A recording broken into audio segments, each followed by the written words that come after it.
kind of good to see that. Looks like I didn't watch the game, but Orlando ran the ball really, really well. Yeah. So 31 attempts, 152 yards. So they don't have to rely on that QB. No, they played really well. Super accurate too. 82% completion.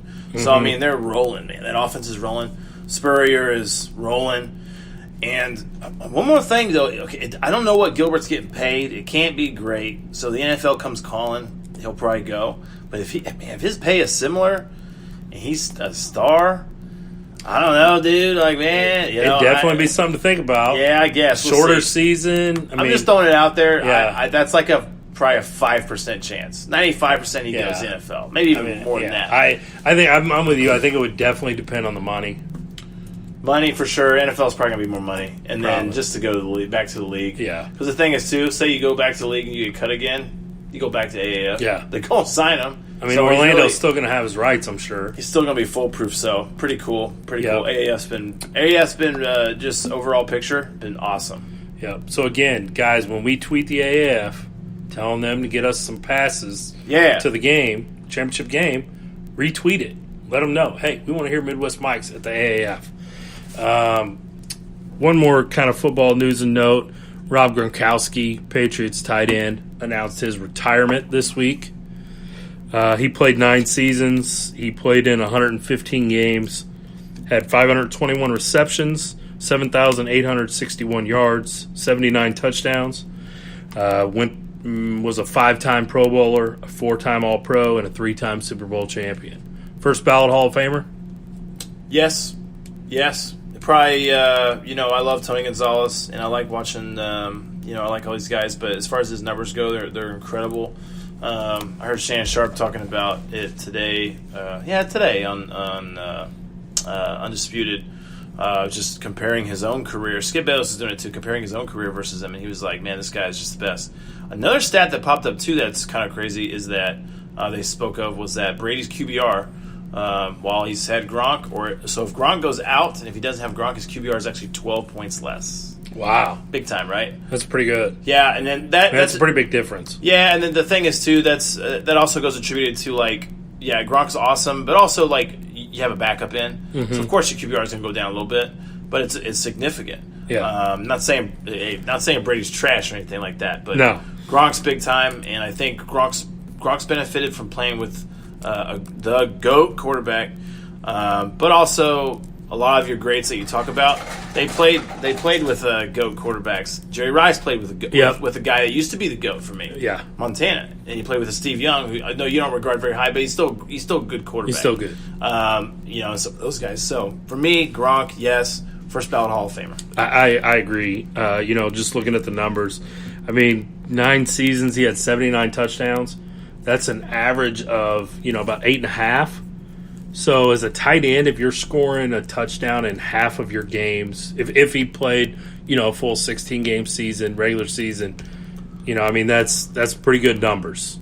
That's pretty good numbers. So always been the pretty much, if he has a healthy year, even when he doesn't sometimes, he's still the freaking top fantasy tight end. I don't think it's even, it hasn't been any close. So, the next closest guy is Kelsey, and then the dude from San Francisco, too, now. Yep.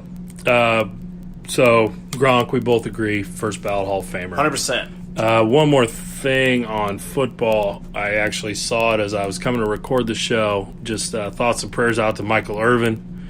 You guys know I'm a big Cowboys fan.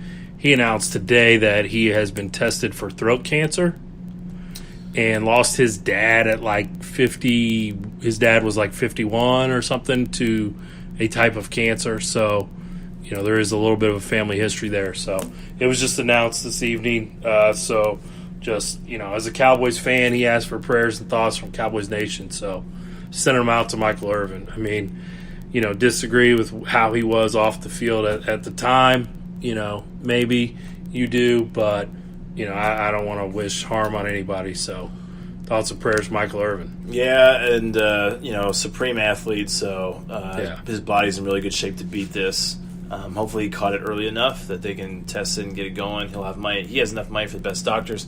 And I would even say that probably Jerry Jones will pull some strings and get him the best doctors too. He could probably get him on his own, but Jerry loves some Michael Irvin. He does. He inducted him into the Hall of Fame. And say what you want about Jerry Jones. Jerry Jones takes care of his boys. He does. He always does. He does. Yeah, I think Jerry is a great. I think he's a great. Has he made mistakes? I guess, but he's a great owner. Yeah. He'll take care of him. So, Michael Irvin hopefully gets well. He's actually everything about him's fun. Fun personality to see on TV. Yeah. No one really says a bad thing about him.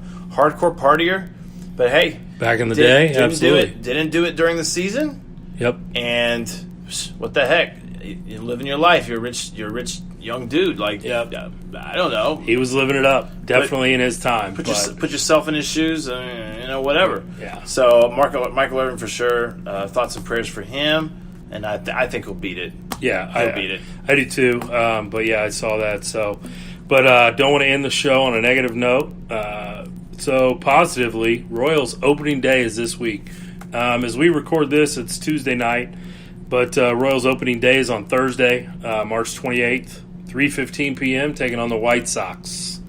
Nice thing about that is that we're going positive, right? Okay, yep, so positively, the White Sox are also let's say this good. They're also rebuilding.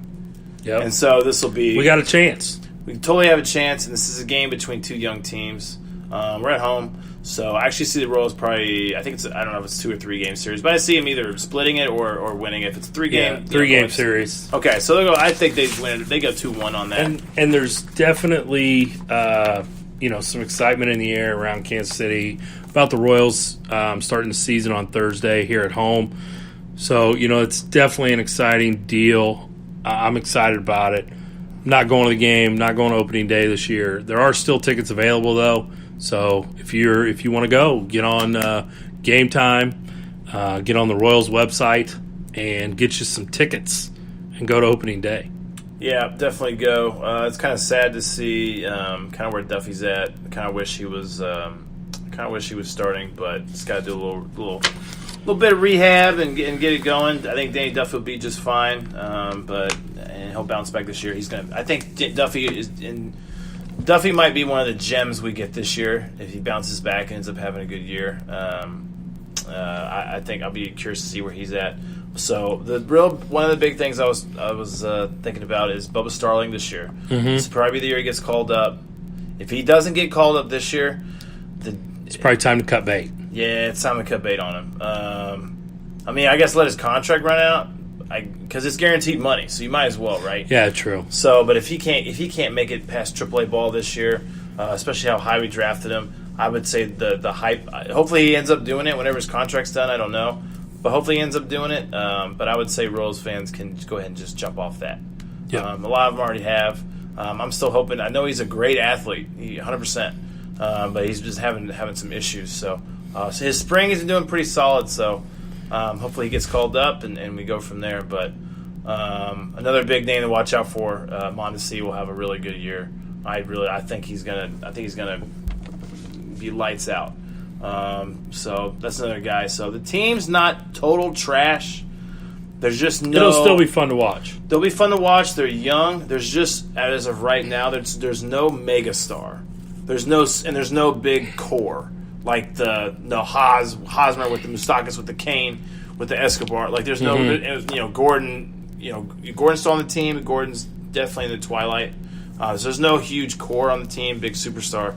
So basically, going into this season, a lot of young guys to watch out for. I expect the Royals probably. Dade Moore is probably done with like the 7-year windows, whatever he had. It'll probably be either next season or a season after where we see something kind of turn around. Yep. Kind of like what we saw with the Phillies and Houston. Phillies are turning around. The Phillies turned it around, picked up. Now they pick up some good free agents because they think it's time. Houston did the same thing, super, super young, and now they picked up free agents. They just extended Verlander, I think, another freaking $60 million or something. Yeah. Anyways, it's their time too, so don't lose hope for the future. Small market teams got to take a lot of time to rebuild, and just go into it knowing it's a rebuilding season, and your mindset will be a lot better about losing some games this year. So, That sounds a little negative, but I'm trying to stay positive on that. But yeah, no. And Shawnee Mission East baseball is started the season 2-1. They've played 3 games. They did beat Blue Valley last Friday. Another win on Saturday, and then they lost in 11 innings tonight. We had Coach Gordon on the show a few weeks ago. And then lastly, we had Coach Ufford, our head softball coach, a couple months ago on the show. They are 3-0. Whoa! Shawnee Mission East softball. That is pretty outstanding that they have started the year 3-0. So they're going undefeated. I don't know about all that, but they got a great start. So shout out to those guys in those programs. Very cool. Yeah, two great, fantastic coaches. Yes, two good coaches, and so give them a shout out. Hey, this weekend I might be working a little Empire 7-on-7 tournament over at Blue Valley North. It'll be going on all day Saturday and then half a day on Sunday, I believe.